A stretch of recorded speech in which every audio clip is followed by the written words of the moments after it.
बढ़ती चली जा रही है।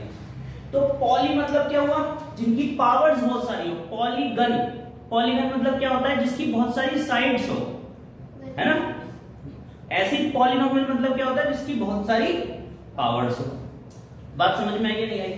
मेनली इन इक्वेशंस को, जो पॉलिनोमियल इक्वेशंस होती हैं, ये एक वेरिएबल में भी होती हैं, दो वेरिएबल में भी होती हैं, तीन वेरिएबल में भी होती हैं, चार वेरिएबल में भी होती हैं। जैसे कि मैं अगर यहाँ पे लिख दूं x+5, क्या लिखूं, x+5, तो ये सिंगल वेरिएबल है। लेकिन अगर मैंने यहाँ पे लिख दिया y = x+5, तो ये डबल वेरिएबल हो गया, ठीक है। यहाँ पे अगर मैंने 2z भी लगा दिया तो ये ट्रिपल वेरिएबल हो गया। ऐसे ही आप बहुत सारे वेरिएबल भी बढ़ा सकते हो इसमें। तो पॉलिनोमियल इक्वेशंस जो है सिंगल वेरिएबल भी होती हैं, डबल वेरिएबल भी होती हैं, ट्रिपल वेरिएबल भी होती है। अब बात आ जाती है आपके कोर्स में क्या है, क्योंकि इतने सारा तो हम पढ़ नहीं सकते, या पढ़ सकते हैं, या एक साथ बच्चे को पढ़ा सकते हैं। चलो मैं तो पढ़ भी लूंगा, तुम्हें एक साथ कैसे पढ़ा देगा कोई, है ना। तो बात आ जाती है कि आपको पढ़ना क्या है। तो आपको देखो यहाँ पे जो पढ़ना होता है, वो पढ़ना होता है जिसकी ऐसी इक्वेशन जिसको हम बोलते हैं लीनियर। क्या वर्ड है, लीनियर। लीनियर इक्वेशन क्या होती है, y = x+5। क्या होती है, y = x+5। इनकी डेफिनेशन क्या है, एक्चुअली में इसकी डेफिनेशन ये है, इसकी डेफिनेशन ये है कि वेरिएबल की highest power should be 1। What, highest power of variable should be 1। कितनी होनी चाहिए, 1 होनी चाहिए। जैसे यहां पे देखो, ये भी एक वेरिएबल है, ये भी एक वेरिएबल है ना। तो इसमें दोनों वेरिएबल में सबसे बड़ी पावर कितनी है, ध्यान से देखो, x की हाईएस्ट पावर 1 है ना। तो इन पॉलिनोमियल इक्वेशंस में पहली इक्वेशन आती है जिनको हम बोलते हैं लीनियर इक्वेशन। पहला नाम क्या है, linear equation. Linear equation, linear equation का मतलब होता है जिसमें वेरिएबल की हाईएस्ट पावर 1 हो। बात समझ में आई या नहीं आई? अब दूसरी बात समझो, ये जो लीनियर इक्वेशन होती हैं, इनके नाम से ही आपको समझ में आ रहा है कि अगर हम इनका ग्राफ बनाएं तो ये लाइन को रिप्रेजेंट करेगा। किसको रिप्रेजेंट करेगा, लाइन को रिप्रेजेंट करेगा, मतलब ये सीधी होंगी। अगर मैं इसका ग्राफ बनाता हूं तो ये लाइन को रिप्रेजेंट करता है, इसीलिए इन इक्वेशंस को लीनियर इक्वेशंस बोला जाता है। ये भी बात आपको समझ में आ गई। तीसरा पॉइंट इसमें नोट करने वाला ये है कि ये x एक्सिस को या y एक्सिस को या किसी भी एक्सिस को, अगर हम इसे कार्टेशियन प्लेन सिस्टम पे बनाते हैं, अब कार्टेशियन प्लेन सिस्टम तो तुम्हें पता ही होगा, अगर हम इसे कार्टेशियन प्लेन सिस्टम पे बनाते हैं तो ये x एक्सिस को केवल एक ही जगह कट कर सकती है, दो जगह कट नहीं कर सकती। इट मींस कि लीनियर इक्वेशन क्योंकि x एक्सिस को एक ही जगह कट कर सकती है, तो इसकी रियल वैल्यू 1 एक ही हो सकती है, मतलब x की केवल एक ही वैल्यू पॉसिबल है। अब उसको कैसे निकालते हैं, ध्यान दो जरा। x+5 = 0, then x = -5। ऐसे करके हम x की वैल्यू निकाल देते हैं। ये -5 क्या है, ये -5 वो पॉइंट है जिस पर ये वाली लीनियर इक्वेशन x एक्सिस को कट करे। इसको हम इसका 0 भी बोलते हैं, इसको हम इसका रूट भी बोलते हैं, इसको हम इसकी सॉल्यूशन भी बोलते हैं, कुछ भी बोल सकते हैं। क्योंकि x की जगह -5 अगर इस इक्वेशन पे मैं पुट कर दूं तो ये इक्वेशन 0 हो जाती है। बात समझ में आई है नहीं है? इसका जो ग्राफ बनेगा कुछ इस टाइप से बनेगा, इसको मत सोचना, यहाँ पे -5 है।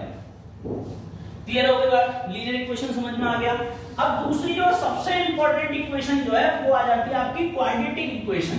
क्या आ जाती है जी, क्वाड्रेटिक इक्वेशन। और क्वाड्रेटिक इक्वेशन पे काफी काम किया गया है और क्वाड्रेटिक इक्वेशन काफी इंपॉर्टेंट हो जाती है 9th 10th के सिलेबस के अकॉर्डिंग।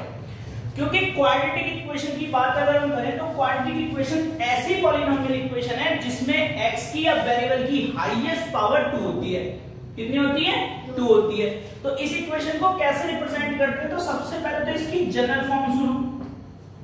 जनरल फॉर्म इसकी होती है ax² + bx + c = 0, where a is not equals to 0। For example, अगर मैं एक एग्जाम्पल लेके आपको समझाने की कोशिश करूं तो 2x² - 5x + 6 = 0।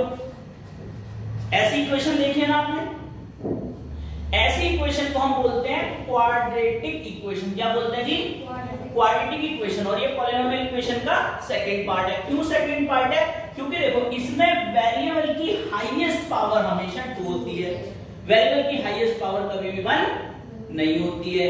तो हाईएस्ट पावर 2 होने की वजह से इस इक्वेशन को हम बोलते हैं, क्या बोलते हैं, QE। क्या बोलते हैं, QE, क्वाड्रेटिक इक्वेशन। ठीक है, ध्यान देना, ये जो क्वाड्रेटिक इक्वेशंस होती हैं ये हमेशा इस फॉर्म में होती हैं, जिसमें से ये जो a है, a क्या होता है, a होता है coefficient of x square. a क्या होता है जी, coefficient of x square. b क्या होता है जी, coefficient of x। And c क्या होता है, कांस्टेंट नंबर। क्या होता है, कांस्टेंट नंबर। ABC समझ में आ गया। और डिटेल में जाते हैं, इसमें और डिटेल में जाते हैं, कौन कौन सी इक्वेशन क्वाड्रेटिक इक्वेशन हो सकती है। जैसे कि ध्यान दो, अगर एक इक्वेशन है, यहां पे ध्यान देना, इसमें एक चीज और है कि a never B zero, a zero नहीं हो सकता, but b and c should be zero, should be zero, ये जीरो हो सकते हैं। फॉर एग्जाम्पल क्या क्या हो सकते हैं, जैसे कि ध्यान दो कि मैंने लिखा 2x² - 3, ये क्वाड्रेटिक इक्वेशन है। 2x² - 3 should be a quadratic equation, ये क्वाड्रेटिक इक्वेशन है। क्यों है, क्योंकि वेरिएबल की हाईएस्ट पावर 1 है, वेरिएबल की हाईएस्ट पावर 2 है, वेरिएबल की हाईएस्ट पावर क्या है, 2। और देखो इसमें जो b वाली वैल्यू है वो 0 है। जैसे इस वाली इक्वेशन को ध्यान देना, अगर मैं ऐसे लिख सकता हूं 2x² + 0x - 3, ऐसे भी तो लिख सकता हूं। तो यहां पे आप ध्यान दो, b की वैल्यू तो 0 हो गई। तो मैंने क्या बताया, b and c should be 0, b और c 0 हो सकते हैं, तो b और c 0 हो सकते हैं, तो ये क्वाड्रेटिक इक्वेशन हो सकती है। इसी तरीके से अगर मैं बात करूं तो ऐसे भी हो सकता है 2x² - 3x = 0, ये भी एक क्वाड्रेटिक इक्वेशन हो सकती है। क्यों हो सकती है, क्योंकि देखो 2x² - 3x + 0 = 0। यहां पे ध्यान दो कि c 0 हो गया और मैंने लिखा है c 0 हो सकता है। ये बात आपको समझ में आई नहीं आई? आ गई। और क्वाड्रेटिक इक्वेशन ऐसे भी हो सकती है b और c बोथ आर 0। क्या, जब b और c दोनों ही 0 हो जाए, तो b और c दोनों 0, जैसे 2x² = 0।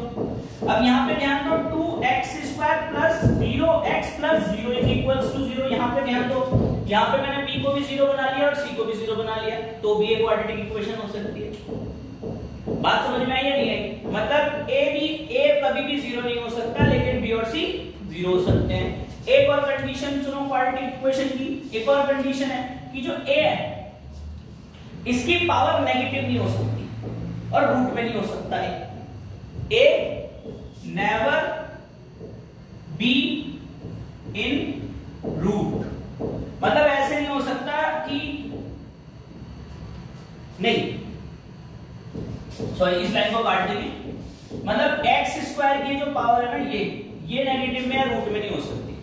मतलब ऐसा नहीं हो सकता कि √2 √x की यहाँ पे 3 ले लूं मैं और यहाँ पे 2 ले लूं प्लस ऐसे करके कुछ इक्वेशन बना लूं, ऐसा नहीं हो सकता। तो चलो इस क्लॉज को काट दो। अभी तक मैंने आपको यही समझाया कि क्वाड्रेटिक इक्वेशन जो हमेशा ax² + bx + c की फॉर्म में होती है, जहां पर a 0 नहीं होता लेकिन b और c शुड बी 0, b और c 0 हो सकते हैं। अब इन क्वाड्रेटिक इक्वेशन के बारे में और बात करते हैं, फिर इनके ग्राफ के बारे में आ जाते हैं। इनका ग्राफ क्या होता है, तो क्वाड्रेटिक इक्वेशन के ग्राफ के बारे में बात कर लेते हैं। क्वाड्रेटिक इक्वेशन का जो ग्राफ होता है वो हमेशा पैराबोलिक होता है।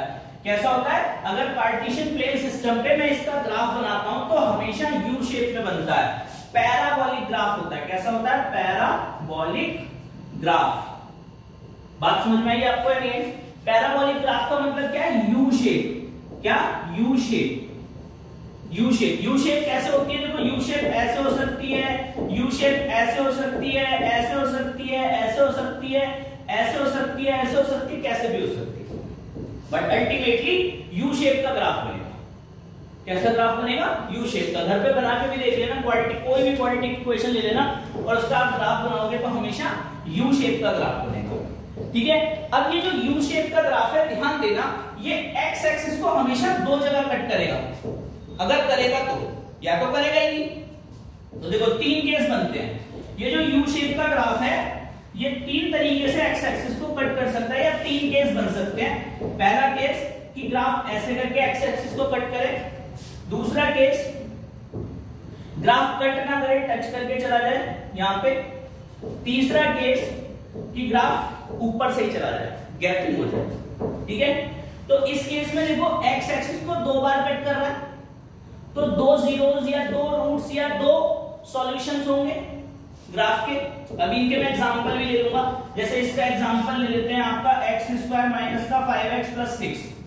इसका एग्जांपल ले लेते हैं x² प्लस 4x प्लस 1 या 1, क्योंकि यहां पे आएगा, हाँ 2 होगा, यहाँ पे 2 ले लेते हैं, है ना, क्योंकि x प्लस 2 का होल स्क्वायर अगर ओपन करेंगे तो आएगा x² प्लस 4 प्लस 4x, ठीक है। यहाँ पे 4 आएगा, यहाँ पे 4 ले लेते हैं, ठीक है। अभी मैं इसको प्रूफ करके भी दिखा दूंगा। और इसका वाला जो होगा ये होगा x² प्लस x प्लस 1, ठीक है। ये 3 केस ले लिए, मतलब 3 तरीके की क्वाड्रेटिक इक्वेशन ले ली मैंने। इस क्वाड्रेटिक इक्वेशन का ग्राफ बनाओगे तो हमेशा 2 जगह कट करेगा, देखो 2 और 3 पे। किस पे? 6 के ऐसे फैक्टर जो प्लस करके 5 आ जाए, तो ये 2 और 3 होंगे। यहां पर ये सिर्फ एक ही जगह कट करेगा 2 पर, और यहां पर ये कभी कट नहीं करेगा, मतलब एक्स एक्सिस को कभी ये कट ही नहीं करेगा। इसका ग्राफ बना के आप चाहे तो देख लेना, ठीक है। तो ये होता है इसका ग्राफिकल मेथड कि पॉलिनोमियल इक्वेशंस में क्वाड्रेटिक इक्वेशंस के जो ग्राफ होते हैं 3 तरीके के होते हैं। बात समझ में आई नहीं है? अब आपको अगर मान लो कोई पॉलिनोमियल इक्वेशन दे रखी है तो उसको सॉल्व करने के आपके क्या मेथड्स है, तो उस पर चर्चा कर लेते हैं। यहाँ पे जो पॉलिनोमियल इक्वेशन है इसको सॉल्व करने के जो अपने पास मेथड है, अब वो ध्यान से देखना। एक महान मैथमेटिशियन हुए जिनको हम बोलते हैं श्रीधराचार्य। क्या बोलते हैं? श्रीधराचार्य। उन्होंने इस क्वाड्रेटिक इक्वेशन को सॉल्व करने के लिए सबसे पहले मेथड डेवलप करा। क्या करा? सबसे पहले मेथड डेवलप करा। वो मेथड की प्रूफिंग में करा रहा हूं, आपको ध्यान से देखना। उन्होंने ये बोला था कि every quadratic equation ax² plus bx plus c की फॉर्म में होती है, हाँ या ना? अभी मैंने बताया इस पूरी इक्वेशन को a से डिवाइड कर दो, divided by a, divided by a, divided by a, ठीक है। इस a से डिवाइड करने के बाद यहां से ये कट गया तो आ गया x² plus b upon a of x plus c upon a is equals to 0। फिर इसके बाद आप क्या करो, x² plus b upon a of x plus b का आधा। अभी इसका लॉजिक मैं बता दूंगा, b अपॉन 2a का square minus b upon 2a का square plus c upon a is equals to 0, ठीक है।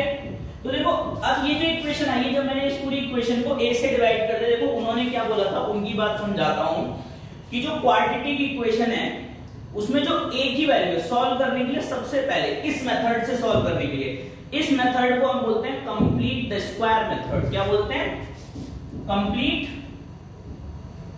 Complete the square method. बात समझ में आ रही है नहीं आ रही? इस कंप्लीट द स्क्वायर मेथड से किसी इक्वेशन को सॉल्व करने के लिए अपन क्या करते हैं, सबसे पहले कि a हटाते हैं, a को 1 बना लेते हैं, तो पूरी इक्वेशन को a से डिवाइड कर देते हैं। a से डिवाइड करने के बाद x की मल्टीप्लाई में जो आता है उसका आधा कर लेते हैं। आधा करने का मतलब 1/2 से मल्टीप्लाई कर लेते हैं, और उसके स्क्वायर को प्लस भी कर लेते हैं और माइनस भी कर लेते हैं। क्यों? क्योंकि यूक्लिड ने बोला था, मैंने नहीं बोला, कि अगर किसी इक्वेशन में सेम नंबर ऐड और सब्सट्रैक्ट किया जाता है तो उस इक्वेशन पर कोई फर्क नहीं पड़ता। 9th में आपने एक्सोम्स और फ्रस्ट्रेट्स पढ़े हैं। तो मैंने इस इक्वेशन में इस नंबर को ऐड कर लिया और इस नंबर को माइनस कर लिया, इससे कोई भी फर्क नहीं पड़ेगा। इसके बाद आप ध्यान से देखना कि इन तीनों को मिला के होल स्क्वायर की आइडेंटिटी बन जाती है। क्या बन जाती है जी? होल स्क्वायर की आइडेंटिटी बन जाती है। वो भी अभी समझा दूंगा कैसे बनेगी। तो x plus b upon 2a का होल स्क्वायर बन गया ये, इन 3 टर्म्स को मिला के, माइनस यहां पे बचा b² upon 4a² plus c upon a is equals to 0। फिर यहाँ पे x plus b upon 2a का होल स्क्वायर माइनस, यहाँ पे मैं एलसीएम ले रहा हूं, तो यहाँ पे एलसीएम आएगा आपका 4a²। क्या आएगा? 4a², और यहाँ पे आएगा b² minus plus b² plus, और यहाँ पे देखो a है तो यहाँ पे 4ac बनेगा, ठीक है, इज इक्वल्स टू 0। बात समझ में आई है? नहीं आई? कोई दिक्कत यहां तक? कोई समस्या नहीं है, ठीक है,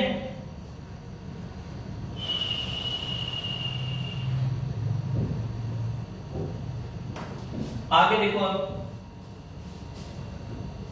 ये वाली टर्म यहाँ पे माइनस में ऐसे लगा रहा हूं मैं इसको, ये वाली टर्म जो है ना बी स्क्वायर वाली टर्म यहाँ पे नेगेटिव है, क्योंकि देखो यहाँ पे ये वाला बी स्क्वायर मैंने कंसीडर करा है और ये बी स्क्वायर वाली टर्म नेगेटिव है, जबकि सी ए वाली टर्म पॉजिटिव है, तो यहाँ पे पॉजिटिव आया।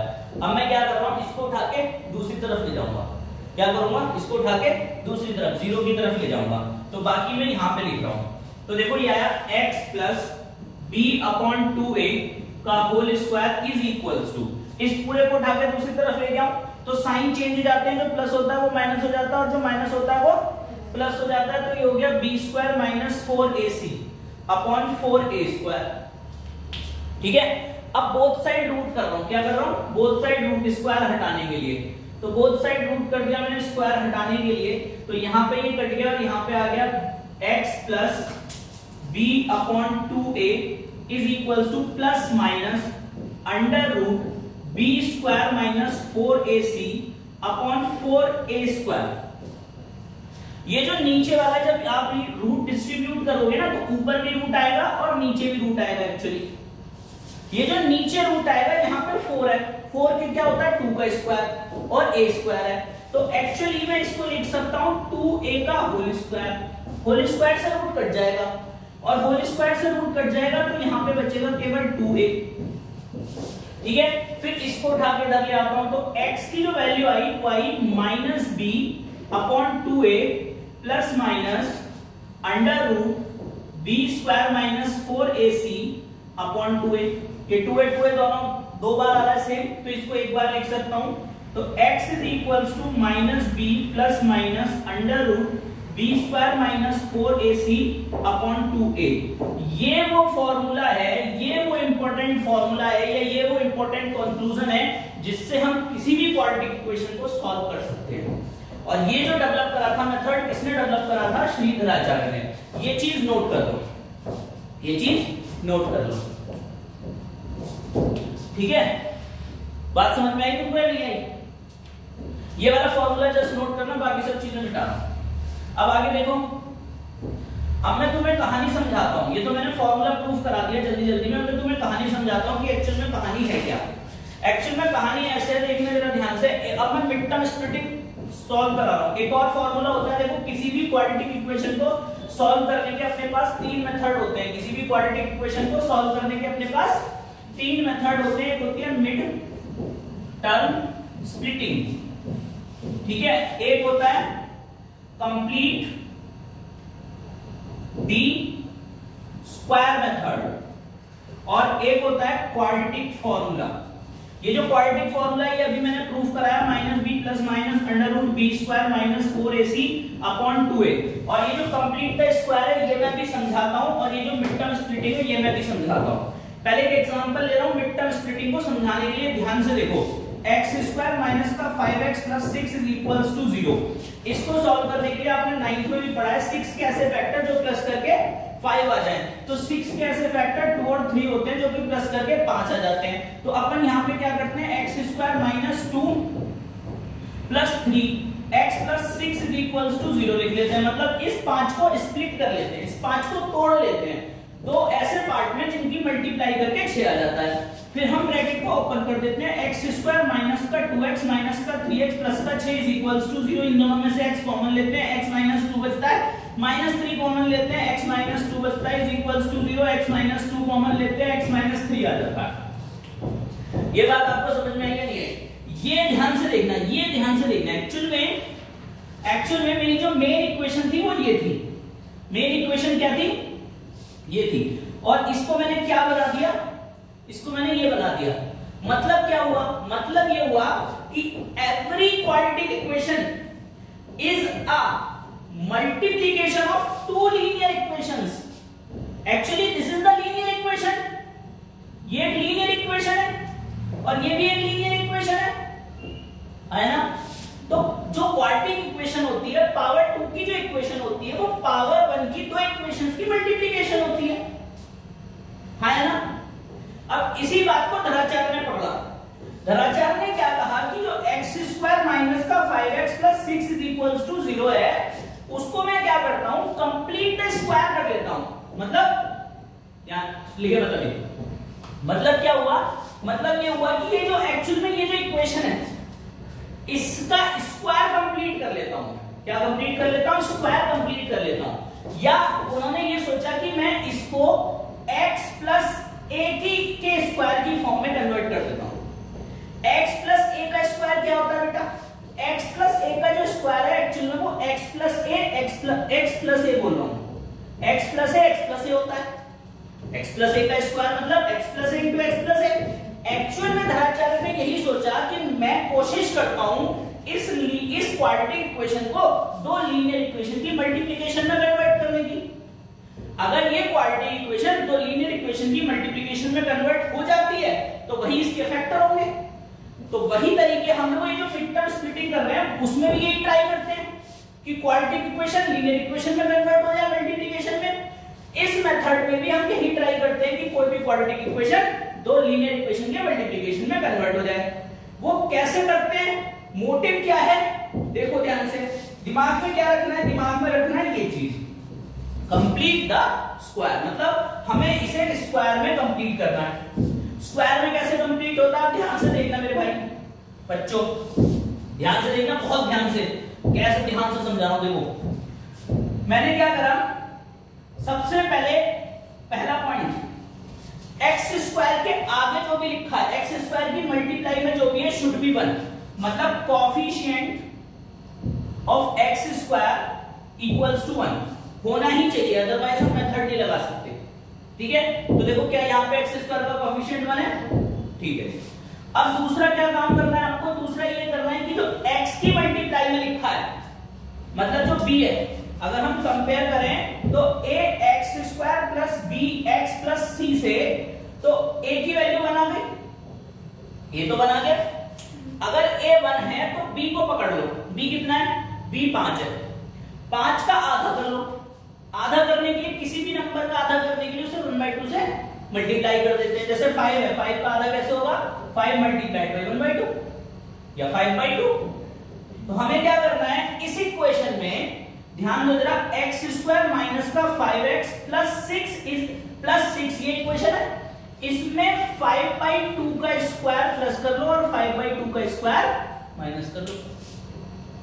अब ये मैंने 5/2 का स्क्वायर प्लस और माइनस क्यों करा, ये मैं कर सकता हूं, क्यों कर सकता हूं, क्योंकि यूक्लाइड ने मुझे बताया था। यूक्लाइड कौन था, Euclid is a great mathematician, और उसने सारी पोस्टुलेट और एक्सोम्स बनाई थी, रूल्स बनाए थे मैथमेटिक्स में, और उसने हमें ये बताया था कि अगर किसी इक्वेशन में सेम नंबर को प्लस या माइनस किया जाता है तो इक्वेशन में कोई फर्क नहीं पड़ता। इट मींस अगर मैं इस इक्वेशन में 5/2 का स्क्वायर जो कि एक सेम नंबर है उसे प्लस करूं और उसी नंबर को माइनस करूं तो कोई फर्क नहीं पड़ेगा।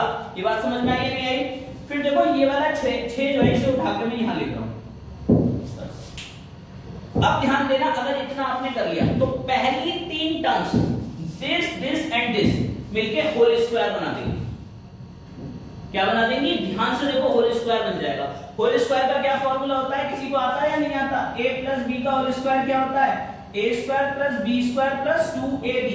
कुछ लोग इसको ऐसे भी लिखते हैं, a square plus 2ab plus B square, है ना। अब यहां पे देख, ये a स्क्वायर है, ये 2ab है और ये b स्क्वायर। कैसे है, कैसे है देखने जरा ध्यान से देखिए जरा। यहां पे लिख रहा हूं मैं, यहां पे दिखाई देगा नहीं दिखाई देगा, यहां पे लिख रहा हूं, देख x माइनस 5/2 का होल स्क्वायर ओपन कर, तो x माइनस 5/2 का होल स्क्वायर क्या होगा, x का स्क्वायर माइनस या प्लस 5/2 का square minus 2 into x into 5/2, ये तो होगा a square plus B square plus 2ab।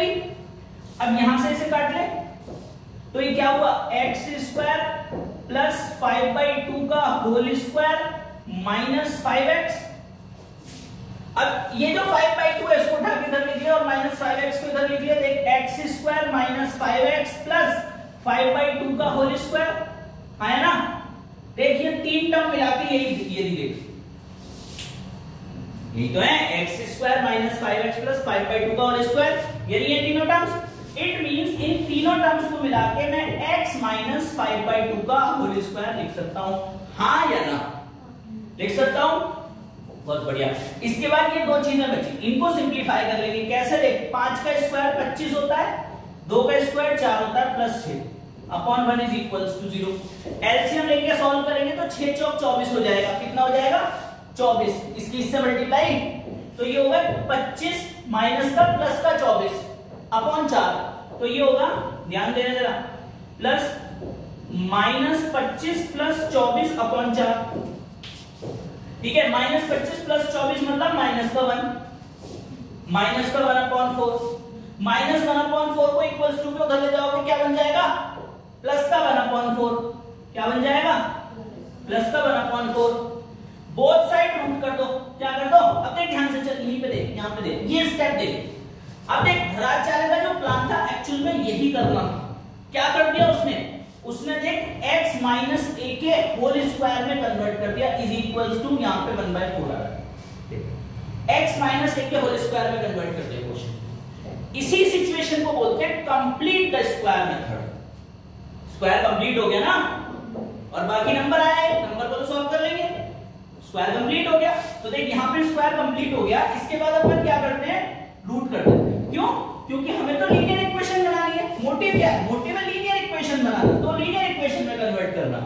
अब देखिए जरा ध्यान से, यहाँ पे कितना आया? यहाँ पे आया x minus 5/2 is equals to 1/2। ध्यान से देख, 1/4, 1 का रूट 1 होता है, 4 का 2 होता है, और यहाँ पे प्लस और माइनस भी लगा देंगे। ठीक है, इसके बाद ये जो 5/2 माइनस का, इसको उठा के उधर ले जाएंगे, तो मैं यहां पे कर रहा हूं। इसके बाद तो x की जो वैल्यू आएगी वो आएगी 5/2 प्लस माइनस 1/2। ठीक है, अब एक बार हम x की वैल्यू को 5/2 प्लस 1/2 कंसीडर करेंगे, और एक बार x की वैल्यू को 5/2 माइनस 1/2 कंसीडर करेंगे। तो जब हम 5/2 प्लस 1/2 कंसीडर करेंगे तो ये 6/2 हो जाएगा। 6/2 क्या होता है? 3 होता है। और जब यहाँ पे 5/2 माइनस 1/2 कंसीडर करेंगे तो ये 4/2 हो जाएगा, और 4/2 क्या होता है? 2 होता है। अब यहाँ से ध्यान से देख जरा, ये जो इक्वेशन हमारी आई थी x माइनस 2 आई थी और x माइनस 3 आई थी। अगर मैं इसको भी सॉल्व करने लगा, x minus 2 is equals to 0 और x minus 3 is equals to 0, तो x की वैल्यू 2 आ गई और x की वैल्यू 3 आ गई। यहाँ से भी देख वही वैल्यूज आई। और अगर इसी चीज को मैं इस फॉर्मूले में रख दूं, इसमें, इस फॉर्मूले में, ये जो फॉर्मूला है ना, ये एक फॉर्मूला बना दिया धराचार्य ने। उन्होंने कहा अगर किसी को ये मेथड नहीं आता, किसी को ये मेथड नहीं आता, तो वो कैसे सॉल्व करेगा? बच्चे तो आखिर गधे ही होते हैं, है ना? तो उनके लिए, गधों के लिए फॉर्मूला बनाना पड़ता है। तो वो फॉर्मूला ये, बात समझ में आ रही है? उसमें आप क्या करोगे? एबीसी की वैल्यू रख दोगे और वैल्यू रख के यही सेम सिचुएशन आ जाएगी। ठीक है, तो ये इस चैप्टर की थ्योरी थी। इसके बाद इसमें प्रॉब्लम्स कैसी आती हैं उस पर डिस्कस कर लेते हैं। प्रॉब्लम्स चैप्टर में देखो ऐसी आती हैं, क्या होता है कि आपको ऐसी सिचुएशन देगा जिसमें, ध्यान देना, पूरे चैप्टर में एक ऐसी सिचुएशन देगा, जैसे बोलेगा, बहुत सिंपल क्वेश्चन है, ध्यान देना, ये बोलेगा कि width of a rectangle is 2 more than thrice of its length, या length of a rectangle is 2 more than thrice of its width। इस टाइप की सिचुएशन देगा। देखो ध्यान से, इसने बोला length of rectangle is 2 more than thrice of width। बात समझ में आई है नहीं? पहली सिचुएशन क्या, जो लेंथ है, लेंथ मतलब L, वो क्या है? 2 more than, 2 ज्यादा है। किससे ज्यादा है? 2 किससे ज्यादा है? 2 ज्यादा है। किससे? विड्थ के थ्राइस से। विड्थ का थ्राइस मतलब 3b। पहली इक्वेशन। दूसरी इक्वेशन में ध्यान देना, दूसरी इक्वेशन में ध्यान देना, यहां पर एक वेरिएबल इसने लेंथ लिया है, एक वेरिएबल इसने विड्थ लिया है। हमेशा यही होगा, हमेशा यही होगा कि पहले 2 वेरिएबल जो है उनमें जो इक्वेशन होगी वो प्लस या माइनस में होगी, लेकिन नेक्स्ट में जो होगी वो मल्टीप्लाई या डिवाइड में होगी। ठीक है, वो कैसे होगी? देख पहली स्टेटमेंट उसने the length of a rectangle is 2 more than it's width. दूसरी स्टेटमेंट बोलेगा एंड इट्स एरिया, क्या एरिया इज 67 स्क्वायर यूनिट्स। क्या बोलेगा 67 स्क्वायर यूनिट्स। क्या बोला एरिया। एरिया ऑफ रेक्टेंगल क्या होता है ये बताएगी लड़की, बता जल्दी। Area of rectangle, area of rectangle, अरे डूब के मर जाओ। L into b is 67। कितना L इंटू बी 67। तो आप ध्यान देना, देखो इस टाइप में जो भी सिचुएशन आपको देगा, जो भी वर्ड प्रॉब्लम्स आपको देगा, क्वाड्रेटिक इक्वेशन की बात कर रहा हूं। क्वाड्रेटिक इक्वेशन में जो वेरिएबल होंगे, देखो कोई भी इक्वेशन होगी दो वेरिएबल में ही होगी, एक लेंथ होगी, एक विड्थ होगी, एक एक्स होगा, एक वाई होगी, एक एज होगा, एक कुछ और होगा, एक रेशियो न्यूमरेटर होगा, एक डिनोमिनेटर होगा, एक स्पीड होगी, एक टाइम होगा, कुछ भी होगा, दो वेरिएबल होंगे। उन दो वेरिएबल में एक बार मल्टीप्लाई डिवाइड का रिलेशन होगा, एक बार प्लस और माइनस का रिलेशन होगा। जैसे इस b को उठा के अगर मैं इधर ले आऊं तो l और b में माइनस का रिलेशन आ जाएगा, नहीं आ जाएगा? आ जाएगा। तो अब हम क्या करेंगे, इसमें से l की वैल्यू निकाल के इधर पुट कर देंगे, या b की वैल्यू निकाल के इधर पुट कर देंगे, या इधर l की वैल्यू निकाल के इधर पुट कर देंगे, तो ये क्वाड्रेटिक बन जाएगी। यही तरीका, बहुत सिंपल चैप्टर है, कोई भी क्वेश्चन आए ऐसे उड़ जाएगा। ठीक है, कैसे देख, l की वैल्यू निकाल के इधर पुट कर दे, तो l की वैल्यू क्या है 3b + 2 * b is equals to 67। आया ना, b की मल्टीप्लाई कर ले तो ये हो गया 3b का square plus 2b is equals to 67। देखिए तो क्वाड्रेटिक इक्वेशन बन गई b में। कैसे बन गई, 3b का square plus 2b minus 67 is equals to 0। देखिए तो क्वाड्रेटिक इक्वेशन। और क्वाड्रेटिक इक्वेशन को सॉल्व करने का अभी मेथड बताया, 3 मेथड बताया, नहीं बताया अभी? 3 में से कोई एक लगा तो मेरा नाम लेके होगी सॉल्व। बात समझ में आई कि नहीं? तो इस टाइप के क्वेश्चंस होंगे। तो क्लियर हो गया? दोबारा एक रिव्यू दे देता हूं। देखो जो क्वाड्रेटिक इक्वेशंस होती हैं उनका जो ग्राफ होता है हमेशा पैराबोलिक होता है, वो दो जगह एक्स एक्सिस पे कट करती हैं। उनके जो रूट होते हैं मैक्सिमम 2 हो सकते हैं या फिर रिपीटेड रूट होते हैं। अच्छा हाँ, एक कंडीशन और रह गई इसमें, वो भी समझा देता हूं। देखो जब कर दो इसको, वो वैसे क्वाड्रेटिक इक्वेशन की कंडीशन है लेकिन समझा देता हूं, ध्यान दो जरा। वो हाँ पॉलिनोमियल में नहीं हो, क्वाड्रेटिक इक्वेशन में, फिर लेकिन इस चैप्टर से रिलेटेड है। ax² + bx + c is equals to 0। इसमें a क्या है, कोएफिशिएंट ऑफ x², b क्या है, कोएफिशिएंट ऑफ x, c क्या है, कांस्टेंट नंबर। मैंने क्या बताया, इसके दो जीरोस होते हैं। क्या होते हैं, दो जीरोस होते हैं, अल्फा और बीटा। जैसे फॉर एग्जांपल समझाने के लिए बता रहा हूं, मैंने अभी एक इक्वेशन ली थी x² - 5x + 6 is equals to 0, और इसको सॉल्व करके एक x की वैल्यू 2 आई थी और x की वैल्यू 3 आई थी या नहीं आई थी? तो देख यहाँ पे a की वैल्यू क्या है, यहाँ पे a की वैल्यू 1 है, b की वैल्यू -5 है, c की वैल्यू 6 है, अल्फा की वैल्यू क्या है 2 है, और बीटा की वैल्यू क्या है 3। ऐसे लेते हैं, जो जीरोस होते हैं उन्हें अल्फा बीटा ले लेते हैं, और जो कोएफिशिएंट होते हैं उन्हें a b c ले लेते हैं। तो इसके बाद हम क्या करते हैं, रिलेशनशिप फाइंड करते हैं। क्या फाइंड करते हैं, relationship between the zeros and coefficients. Coefficients और जीरोस के बीच में क्या रिलेशनशिप होती है, ध्यान से देखो। तो रिलेशनशिप बिटवीन द जीरोस और कोएफिशिएंट देखो, ax² + bx + c is equals to 0 में relationship between zeros and coefficients क्या होता है, सबसे पहले रिलेशनशिप आती है सम ऑफ जीरोस। क्या होता है, सम ऑफ जीरोस। ये सम ऑफ जीरोस क्या होता है, सम ऑफ जीरो मतलब होता है अल्फा प्लस बीटा, क्योंकि अल्फा और बीटा 0 है, तो सम ऑफ जीरो क्या होगा, अल्फा प्लस बीटा, वो क्या होता है -b। और एक रिलेशनशिप आती है जिसको हम बोलते हैं product of zeros. Product of zeros, ये प्रोडक्ट ऑफ जीरो क्या होता है, alpha into beta is equals to C. क्या होता है, सी होता है। बात समझ में आई है? आगे ठीक है, अब जैसे कोई भी आपको मान लो एक इक्वेशन दे रखी होती है क्वेश्चन के अंदर, बहुत सिंपल है, 10th में फर्स्ट एक्सरसाइज पूरी इसी पर बेस्ड है। फॉर एग्जांपल मैंने ले लिया मान लो 2x² माइनस का 5x plus 3 is equals to 0। ठीक है, या 2 भी मत लो, इसको 1 ले लो और इसको 6 लो। तो इस पे हमें अल्फा बीटा पता है, अदरवाइज निकालने पड़ते। तो इसमें a की वैल्यू 1 है, b की वैल्यू -5 है, c की वैल्यू 6 है, अल्फा की वैल्यू 2 है और बीटा की वैल्यू 3 है। तो sum of the zero product of the zero कैसे वेरीफाई करते हैं? देखो, सम ऑफ द जीरो मतलब alpha plus beta, alpha plus beta का मतलब 2 + 3 is equals to sum of the zero minus b upon a होता है, माइनस b मतलब -5 अपॉन a का मतलब 1। तो ये आ गया 2 + 3 हो गया 5 इज इक्वल्स टू 5। तो इससे वेरीफाई हो गया कि सम ऑफ द जीरो इक्वल है। ऐसे ही प्रोडक्ट ऑफ द जीरो देख लो, प्रोडक्ट ऑफ द जीरो क्या होता है? Alpha multiplied by beta, alpha multiplied by beta कितना होता है? c अपॉन a होता है।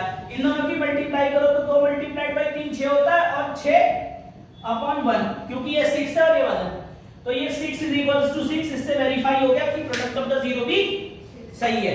इसके बाद एक और चीज समझ लो, इसमें बहुत तेजी से पढ़ा रहा हूं लेकिन एक और चीज समझ लो, एक क्यूबिक इक्वेशंस होती हैं। क्या होती हैं? क्यूबिक, क्योंकि एनसीईआरटी में दे रखा है क्यूबिक इक्वेशंस। क्यूबिक इक्वेशन होती है ax की power 3 plus bx² plus cx plus d की फॉर्म में इज इक्वल्स टू 0। यहाँ पे कोफिशिएंट ऑफ x³ a होता है, फिर ये b, ये c और ये d, और इसके 3 जीरोस होते हैं। कितने जीरो होते हैं इसके? 3 जीरो होते हैं। एक अल्फा होता है, एक बीटा होता है और एक गामा होता है। ठीक है, इनके बीच में रिलेशनशिप वेरीफाई करने के लिए पूछ लेता है कई बार। तो यहाँ पे डायरेक्टली फॉर्मूले लिख लेना, जब मन करेगा तब समझा दूंगी सीधे। देखो, sum of the zero, sum of the product of the zero, product of the zero, 3 तरीके के जीरो होते हैं इसमें। देख, एक होता है sum of the zero, sum of zeros. Sum of zero होता है alpha plus beta plus gamma. ठीक है, ये होता है माइनस के b अपॉन a। एक होता है sum of the product of the zero. क्या? Sum of product of zeros. ये sum of product of zero होता है alpha beta, beta gamma, gamma alpha, gamma alpha. और ये किसके इक्वल होता है? ये होता है c अपॉन a के इक्वल।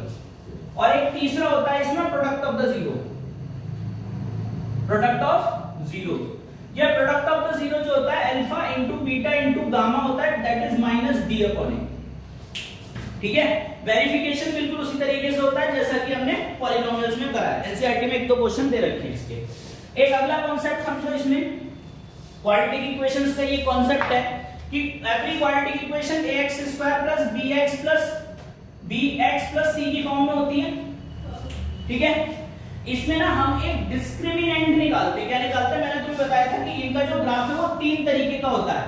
पहला टाइप ये, दूसरे टाइप का ग्राफ ये, और तीसरे टाइप का ग्राफ ये होता है। तीसरे टाइप का ग्राफ ये। पहले टाइप का ग्राफ मतलब जहां पे 2 जगह कट करेगा एक्स एक्सिस को, ये वाला ग्राफ ये जहां पे एक ही जगह टच करेगा एक्स एक्सिस को और यहां पे टच नहीं करेगा। ठीक है, इनमें क्या होता है कि जो डिस्क्रिमिनेंट होता है, डिस्क्रिमिनेंट मतलब होता है उसको हम बोलते हैं d से रिप्रेजेंट करते हैं, उसकी वैल्यू होती है -b, वो b² - 4ac, b² - 4ac। ठीक है, तो ये डिस्क्रिमिनेंट जो होता है इस वाले केस में ग्रेटर देन 0 आता है हमेशा। इस वाले केस में b² - 4ac इक्वल्स टू 0 आता है और इस वाले केस में b² - 4ac लेस देन 0 आता है।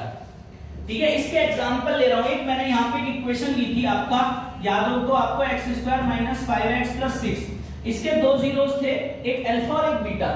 अल्फा की वैल्यू थी 2 और बीटा की वैल्यू थी 3। यहां पे मैं एक इक्वेशन ले रहा हूं x² माइनस या प्लस ले लो प्लस 4x प्लस 4, और यहां पे मैं इक्वेशन ले रहा हूं x² प्लस x प्लस 1।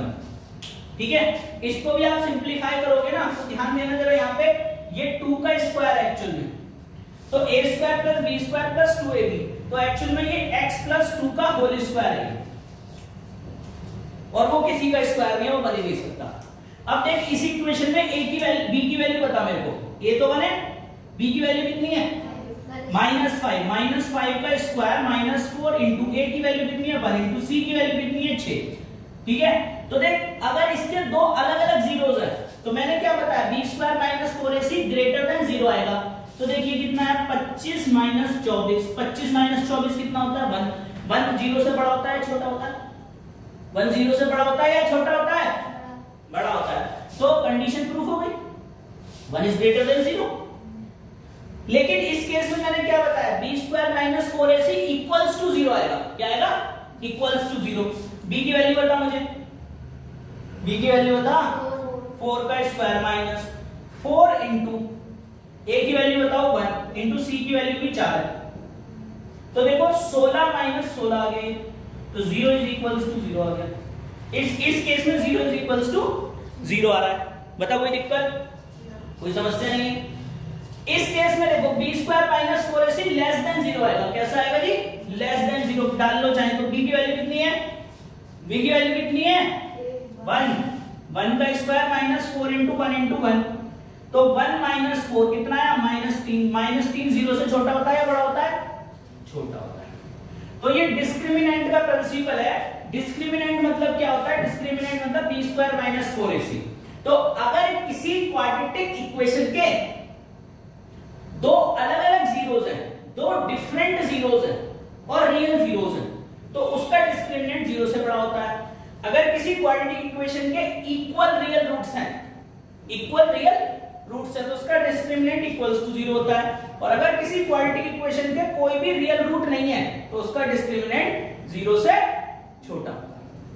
सीधी बात, ठीक है। तो इसका मतलब क्या है कि आपका 10th के अकॉर्डिंग थर्ड चैप्टर नहीं, थर्ड नहीं है, फोर्थ चैप्टर और सेकंड चैप्टर दोनों कंप्लीट हो गए। पॉलिनोमियल और क्वाड्रेटिक इक्वेशन QE दो अलग अलग चैप्टर दे रखे हैं आपके 10th में।